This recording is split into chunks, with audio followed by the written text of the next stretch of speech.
के क्षेत्र में कि कैसे हम अपने विचारों का आदान प्रदान करें। हम जब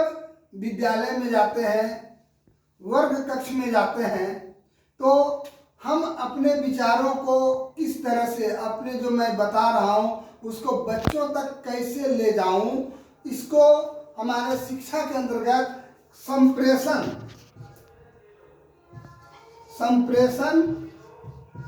जिसका इंग्लिश होता है कम्युनिकेशन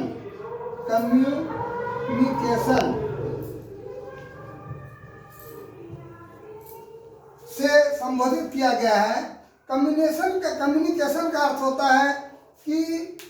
हाँ, एक व्यक्ति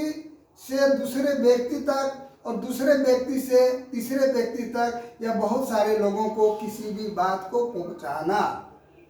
संप्रेषण करना, कम्युनिकेट करना, उसको एक से दूसरे व्यक्ति और दूसरे से तीसरे व्यक्ति तक इस बात को पहुंचाना। वर्ग कक्ष में ऐसा देखा जाता है कि हम अगर इंग्लिश पढ़ा रहे हैं एज फॉर एग्जाम्पल, तो इंग्लिश पढ़ाते समय हमको ये सोचना चाहिए, या मैं यदि संस्कृत पढ़ा रहा हूँ, संस्कृत पढ़ाने समय या हिंदी पढ़ाने समय, या जब छोटे छोटे बच्चे हैं तो उसकी मातृभाषा में हमें बताने की कोशिश करनी चाहिए और सिंपल वे में बताना चाहिए कि ताकि उसको वो बच्चा समझ सके और वो बच्चा एक दूसरे से बात कर सके। विशेष करके देखा जाता है कि इंग्लिश के, अंग्रेजी के कक्षाओं में शिक्षकों के द्वारा उसको हिंदी में बताया जाता है। कुछ इंग्लिश मीडियम के स्कूल हैं जहाँ पर इंग्लिश में ही बात की जाती है, लेकिन अन्य सब स्कूलों में देखा जाता है कि वहाँ पर हिंदी में ही उसको बताया जाता है। इंग्लिश का वर्ड लिख दिया गया उसको, लेकिन इससे क्या होता है कि हमारे बच्चों के अंतर्गत, हमारे बच्चों के दिमाग में जो एक दूसरे को कम्युनिकेट, जो हमको जब मान लीजिए इंग्लिश का क्लास है, इंग्लिश के क्लास को इंग्लिश बच्चों में के द्वारा एक दूसरे को इंग्लिश से कहने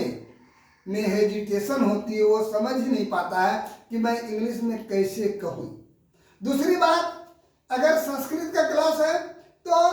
शिक्षकों को चाहिए कि उसको उस क्लास में संस्कृत में ही बताने की कोशिश करनी चाहिए, जिस भी भाषा का हो, क्योंकि हम किसी भी भाषा को सीख सकते हैं, किसी भी भाषा के अनुसार अपना जीवन संवार सकते हैं। किसी भी भाषा को जानना समझना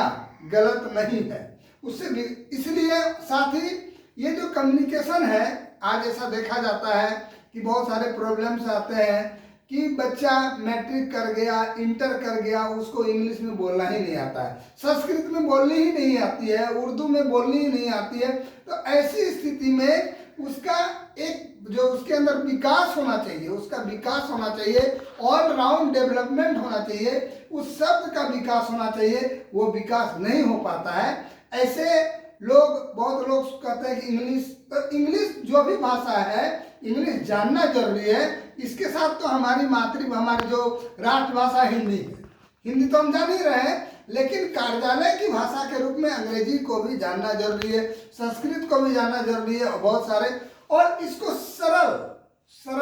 शब्दों में बोलना चाहिए ताकि बच्चे उसको सीख सके, उसमें बोल सके, बात कर सके। अब मैं लंबी बातें अंग्रेजी में करूं और वो समझ ही नहीं पा रहा तो बेकार हो जाता है। इस प्रकार संप्रेषण जो होता है, एक व्यक्ति से दूसरे व्यक्ति से तीसरे व्यक्ति तक जो पहुंचाने की, अपने विचार को, अपनी भाषा को, बोली को जो पहुंचाने की जो बात होती है, उसको हम संप्रेषण कहते हैं। और आज का क्लास यहीं समाप्त।